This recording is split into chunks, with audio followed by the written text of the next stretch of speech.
Alors pour faire la conclusion de cette journée et puis aussi esquisser une synthèse à chaud, j'ai le plaisir d'accueillir autour de cette table Marine Boisson-Cohen, bonjour. Vous êtes directrice de la direction de la prospective et des études de la CNSA qui a porté cette belle journée. Diane Despraquet, restez avec nous et qui est accompagnée de Perle Moret, chef de projet recherche à la CNSA. Alors on va partager évidemment les enseignements qu'on peut avoir de cette journée, mais aussi les résultats de ce dernier sondage, et pas des moindres. Hein. Est-ce qu'ils sont plutôt optimistes? Est-ce qu'ils sont plutôt inquiets sur l'avenir de ces métiers à l'issue de l'ensemble de ces débats? Est-ce qu'on peut avoir le résultat qui s'affiche? Voilà. Il y a encore des interrogations, mais l'optimisme émerge derrière les nuages. Qu'est-ce que, Marine, peut-être un mot de commentaire sur et le sondage et puis aussi les premières réactions sur cette journée?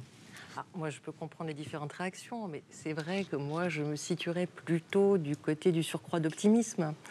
Et il me semble possible d'analyser un surcroît d'optimisme. Ces 7e rencontres, elles avaient le souci de ne laisser aucun des grands enjeux au cœur de l'attractivité, de la fidélisation et de l'engagement des professionnels de côté. Alors, au-delà des divergences normales de sensibilité, de rapport aux valeurs, ce qu'on a constaté aujourd'hui dans les échanges, c'est l'état de grande maturité des réflexions et surtout de convergence sur les problématiques. Et maintenant, il nous revient collectivement de les adresser, ces problématiques. Pouvoir public, organismes de protection sociale, employeurs, représentants des salariés ou opérateurs de compétences et les professionnels eux-mêmes. Dans ce qu'on a pu adresser, on le voit bien, on est revenu sur les conditions réelles d'exercice, dont la charge de travail, la demande de valorisation matérielle, mais aussi sociale, symbolique, des missions et du travail en acte, en considérant ce qui est souvent le plus souvent adressé, c'est-à-dire les professionnels de l'aide et du soin, mais aussi une ouverture sur la question des directeurs et des managers. On voit que ces directeurs et ces managers aussi se posent à eux ces questions de charge, ces questions de compétences, ces questions de besoin de revue des missions et de bon positionnement. Et ils sont aussi des acteurs à part entière de ces enjeux d'attractivité. On a pu aussi considérer le potentiel, parce qu'il y a un potentiel d'évolution des identités professionnelles alors, à la mesure de l'ouverture sur le droit commun, qui peut parfois être redouté, parce qu'il vient revisiter les frontières, mais dont on a pu voir aussi ce qu'il revêtait de chances de se réinventer, de recréer les métiers, d'en créer de nouveaux, et puis aussi le potentiel de redéfinition qui est porté par l'autodétermination des personnes concernées, avec l'ouverture sur une nouvelle alliance entre les professionnels, les personnes concernées, accompagnées, soutenues dans leur autonomie et leurs proches aidants. Alors sur la question de la coordination, on y est revenu. Alors on voit, elle chemine, cette coordination pour apprivoiser la complexité. Alors évidemment que la complexité, ça n'est jamais valorisé. C'est associé au non-recours. Et en même temps, il me semble important de voir que la complexité, c'est l'envers d'une dynamique de personnalisation, de diversité, de richesse plus grande des dispositifs à l'attention des personnes, et que tout l'intérêt de cette coordination, de cette recherche de coopération, de complémentarité, qui, bon an, mal an, s'invente, c'est de pouvoir générer le meilleur parti de ces approches à 360 autour de la personne. Alors, on voit que la problématique de la santé et de la sécurité des professionnels, elle est bien identifiée. Qu'il y ait aussi tout à fait perçu l'intérêt de revisiter les formations, que la formation, c'est pas seulement la formation continue, après la formation initiale, mais c'est aussi d'autres formes de formation, des temps de respiration, de ressourcement, qui sont aussi des occasions de repenser autrement les parcours, de reconnaître les expériences acquises, et puis de faire vivre les cultures professionnelles. Et on a vu aussi, c'était la dernière table ronde, le renouveau de la réflexion sur les organisations et le management. Je crois qu'il y a encore 10 ans, on n'aurait pas eu cette table ronde.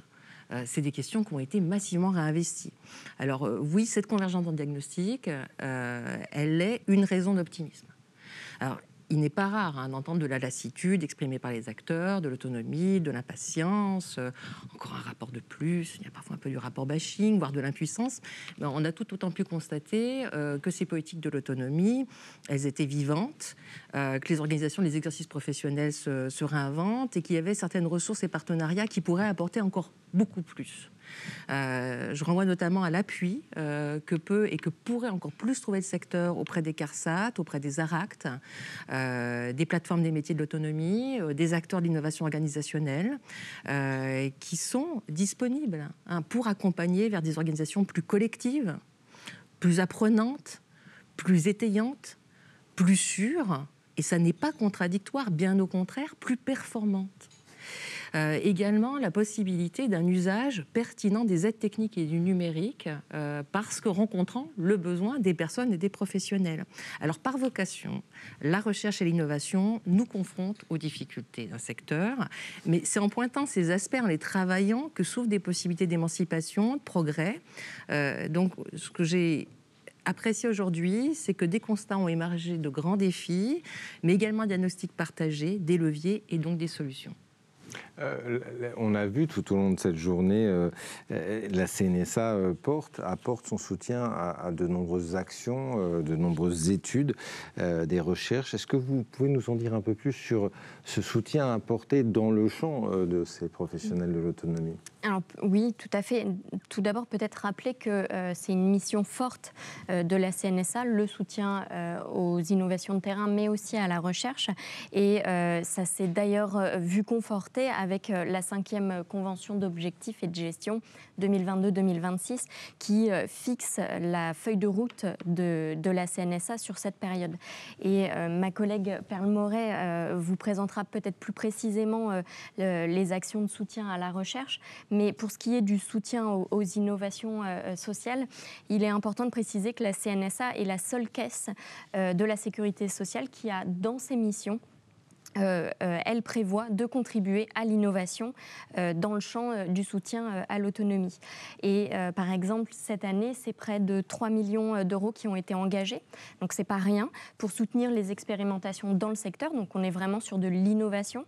Et ces rencontres, elles sont véritablement un temps fort visant à valoriser, à diffuser et soutenir, bien évidemment, ces actions portés par les associations, les acteurs de terrain, les départements, etc. Les appels à projets expérimentés de la CNSA, ils sont au nombre de 2, je pense que c'est important de le rappeler. Tout d'abord l'appel à projet annuel et également l'appel à projet thématique qui lui a lieu tous les 2 ans. Et donc il a une thématique ciblée. Et ce sont vraiment des moments, je dirais, d'importance pour l'ensemble de la communauté des acteurs de l'autonomie, puisque les actions innovantes, elles sont présentées ici et elles vont nourrir également les expérimentations de demain. Et c'est pourquoi, oui, il nous semblait vraiment essentiel de leur donner l'occasion de présenter et de partager leurs résultats. Et donc, bon, on voudrait quand même remercier l'ensemble des porteurs de projets innovants qui nous ont permis de nourrir cette réflexion. Et vraiment, c'est grâce à leur travail, leurs travaux qu'on a pu mener et finaliser cette journée. Et donc, un grand merci à Yorick Pedersen, dont l'engagement autour de la promotion de l'emploi accompagné des personnes en situation de handicap n'est plus à démontrer. Ça, on peut le dire. Sylvie Canafor également, qui a présenté l'avancement du programme Atypie Friendly. Hélène Amieva, qui venait d'intervenir, dont les résultats sur l'évaluation sont riches, en cours du village landais, Alzheimer, sont riches. Et enfin, Clotilde Berg et Lucie Chevalier qui ont mené le programme Imano avec son évaluation et qui ont fait preuve d'un dynamisme et d'un professionnalisme et d'une grande rigueur. Et je précise que c'est pour nous une très grande satisfaction que Lucie Chevalier ait pu obtenir le soutien de sa 4e année de thèse pour ce même programme. Et donc, on a hâte de la lire et de voir un peu quels enseignements elle a pu tirer. Et bien sûr, un grand merci aux équipes de Village Landais Alzheimer pour les vidéos. Également, ça me concerne, l'ADMR du Nord, qui ont donc accepté de nous présenter au travers des vidéos leurs actions. Et pour nous, c'est essentiel. Et également, un grand merci au Média Brut qui a réalisé donc une des premières vidéos qu'on avait vues. Et donc, voilà, on est vraiment ravis. Perle, je vous laisse peut-être compléter aussi et expliquer mieux en quoi ce soutien à la recherche de la CNSA se fait. Merci Régis. Donc à côté de ces actions innovantes, donc du soutien aux expérimentations de terrain que vient de vous présenter Diane, la CNSA, elle contribue, et ça depuis sa création, au développement et à la maturation de la structuration du champ de la recherche sur l'autonomie. Et donc, en bref, donc, la recherche à la CNSA, c'est quoi? Donc, c'est 4 grands types d'actions. C'est d'abord un premier type d'action qui est autour du soutien à des appels à projets de recherche. Et donc là, de façon récurrente, tous les ans, on a depuis 2011 le soutien au programme Autonomie, qui est un gros programme avec 5 appels à projets, également des soutiens à des 4e années de thèse, comme l'a rappelé Diane, et à des contrats doctoraux de 3 ans. Donc voilà, il y a un soutien à ce programme Autonomie qui est piloté par l'Institut de recherche en santé publique, qui est l'IRESP. Et ensuite, donc, on a un deuxième type d'action de soutien à la recherche à la CNSA, qui est le soutien à des instances d'animation, de coordination de la recherche.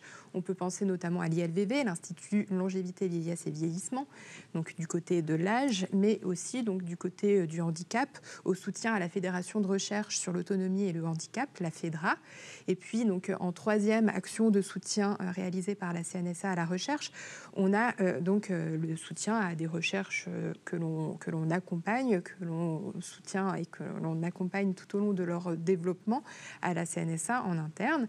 Et enfin, on a un quatrième type d'action qui est le soutien à des grandes enquêtes statistiques. Et donc ici, je vais en citer que 2. Donc d'abord, la grande enquête autonomie qui est réalisée par l'adresse au ministère de la Santé. Et puis, une autre enquête européenne qui est l'enquête SHARE, qui est effectuée à Paris-Dauphine. Et donc, qui est effectuée à Paris-Dauphine, en tout cas pour son volet français. Ensuite, donc, la CNSA, elle contribue donc largement au soutien à de nombreuses recherches dans le champ de l'autonomie. Et ces recherches, elles sont importantes puisqu'elles sont un levier pour une meilleure connaissance à la fois des politiques de l'autonomie, mais aussi de l'offre médico-sociale qui est donc à destination des personnes âgées en perte d'autonomie, mais également à destination des personnes en situation de handicap, et cela à tous les âges de la vie, et également une meilleure connaissance de leurs proches, et puis on l'a bien compris aujourd'hui, une meilleure connaissance des professionnels qui accompagnent ces personnes, et cela dans différents territoires français. Donc voilà, une meilleure connaissance des personnes, des publics, des personnes qui les accompagnent pour ensuite agir au niveau des politiques publiques. Donc aujourd'hui, parmi les recherches que nous avons eu le plaisir d'entendre donc lors de ces rencontres, de ces 7e rencontres recherche et innovation, donc on a pu entendre le travail de Singwe Singh Bonjoani, donc qui portait sur les collaborations professionnelles dans les EHPAD. Et là, donc, vous allez bientôt pouvoir découvrir le rapport final qui sera publié sur le site internet de la CNSA. Ce soir, elle nous a dit. Hein. Oui, voilà, donc on le rappelle, vous allez bientôt pouvoir le lire dans le détail. Également, donc, le travail de Marie Toulek, donc, qui nous a parlé de l'école inclusive lors de cette seconde table ronde.